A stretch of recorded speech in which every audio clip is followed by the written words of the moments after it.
Hi, this is Dick Jones, Senior Consultant with the Successful Practices Network, and I'm delighted to be joined this morning with Dr. Kathy Weigel to talk about this issue of assess for proficiency. Dr. Weigel is currently principal of Santa Lucia's High School in Palm Beach, Florida, and Kathy is an administrator I've known for several years and had the chance to work with her in several different capacities.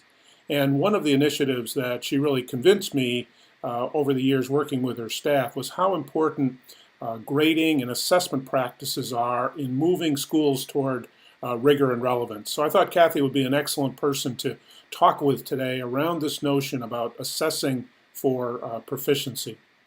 Kathy, would you just share a little bit of the background as to how you came to understand how important this proficiency issue is in working with staff in your schools? What really brought it to light was when I was at my original high school back in 1999, and we only graduated 61% of the students.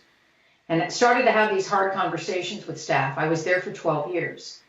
And while people were very committed to the children, it was almost like they'd shrug their shoulders and say, well, what do we do?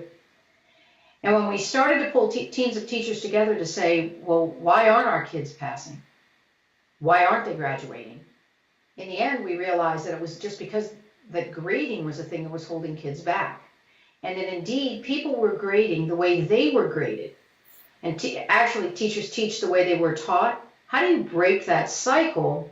Because we were finding that grades then were different from one teacher to the next, from one period to the next. So how do we standardize it, still deal with the ethical issues of making sure that students all have success and show proficiency, and yet make sure that grades were valid? So I went to the faculty and said, anybody that wants to talk about this topic, come and meet after school and we'll have some conversations, and found that there was a core of about 10 or 12 people that really wanted to figure out how to make gradings legitimate to them and to make sure that parents and children and community and stakeholders understood what grading was about. And that we were saying that grading has to be for proficiency and mastery. Because we were all dealing with a seat time system. If you put in for a semester, 9 times out of 10, most kids would pass, but then were they really proficient in the subject area?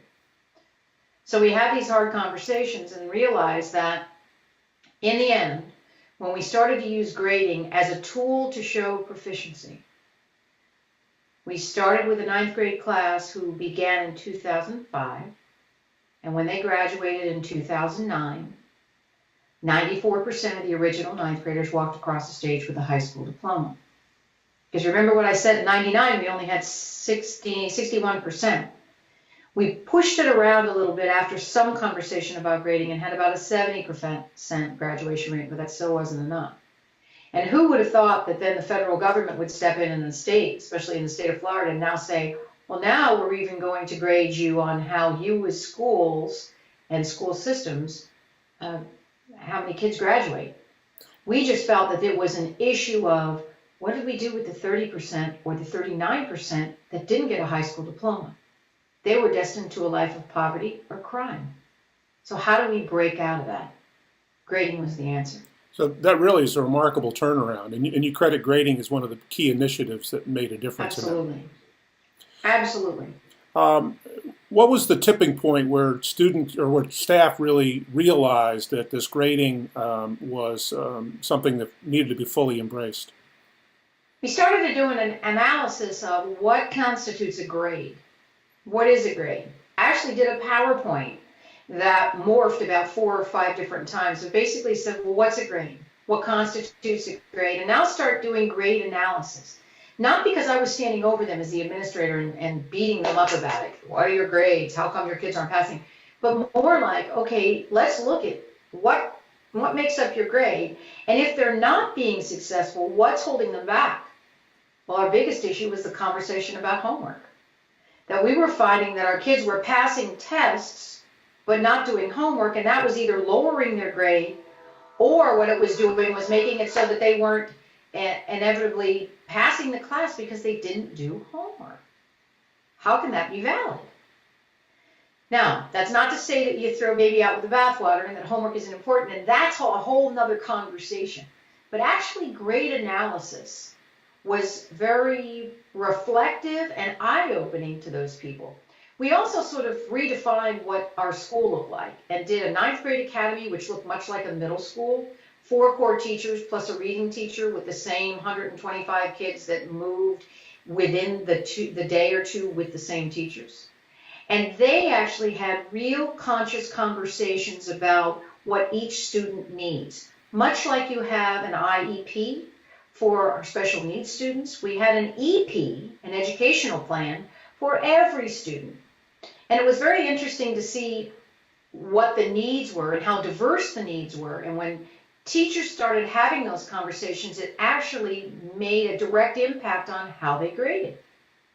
Hence, we had conversations then about eye contracts, where in the past we used an eye if a student was sick and needed to make up work. Well, why wouldn't we give an eye when a student hasn't shown they're proficient and needs to make up either work or projects or whatever to show that they were proficient in a concept?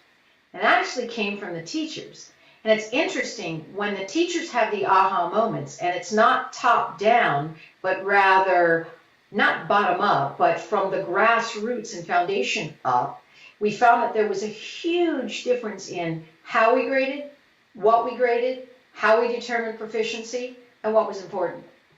And so you see that as one of the important strategies from a leadership standpoint of really empowering staff to talk about these issues honestly and look at some solutions.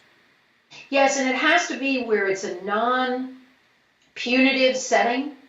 Nobody got in trouble. It had nothing to do with their evaluations. It wasn't about that. It was about true, genuine learning and having conscious, hard conversations about what really is grading and how do you balance the ethical issues with the proficiency issues.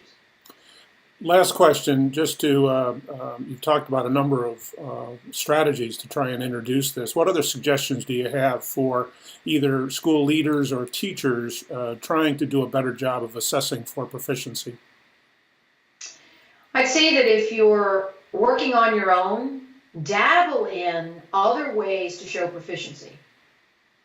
70 to 80% of the way that we in our schools today show mastery is by a paper pencil test. What are other ways?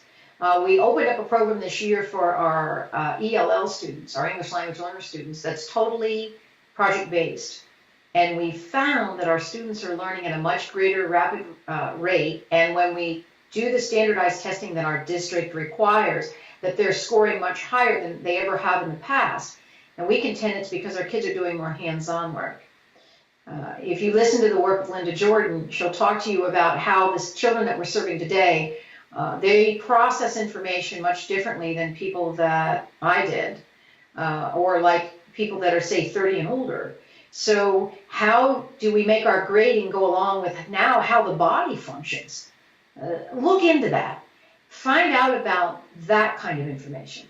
Start working as an individual teacher and then have conversations with your friends. And who knows, what happened as a little spark ended up to be an absolute transformational difference in a large high school of 2,500 students, close to 70% free and reduced lunch, and many of our children English language learners. Walking across the stage in 2009, 94% of the original ninth graders got a high school diploma. In 2010, it was 95%. And when I left that high school in 2011, there were 96% of the original ninth graders walked across the stage with a high school diploma. That's huge. And it started with one person and grew, and a spark. In the current school that I'm in, which has been for a year and a half, we're now working towards that and seeing huge differences between 9th and 10th grade. And while I seem to say secondary is my focus because that's where I am, what we found is we looked down at the elementary school and found the way that teachers in elementary schools graded for proficiency was exactly the way we needed to do it. Or teachers in our career and technical ed programs who did more project-based learning and looked at grading in a different way were the ones that were leading the way. So if you're not sure who to pair up with, go to your CTE, career and technical ed teachers, or go to your friends who are elementary teachers and pick their brain about how they judge for proficiency. It can start with one, and it can make a difference in a staff of 150 or 180. And it's interesting, everybody comes along at a different speed, but once they get it, you have I contracts, you have honors contracts, you have people grading for proficiency, and you have students walking around the campus looking for ways to show their teachers that they have mastery and proficiency. It's a whole different environment. I've done it in 2 different schools. I've worked with schools across the country and have seen marked differences in 20 to 30 schools who have embraced grading in a different way. We owe it to the children we serve, the children who are competing in the 21st century. We owe it to ourselves as educators and lifelong learners. And above all else, you will see the difference that will make a difference in your children each and every day. Thank you for having me, Dick. Thank you, Kathy. This was great having you share some of your experiences about how important this assessing for proficiency is and how it can really make a difference in school culture and student achievement. Thank you very much.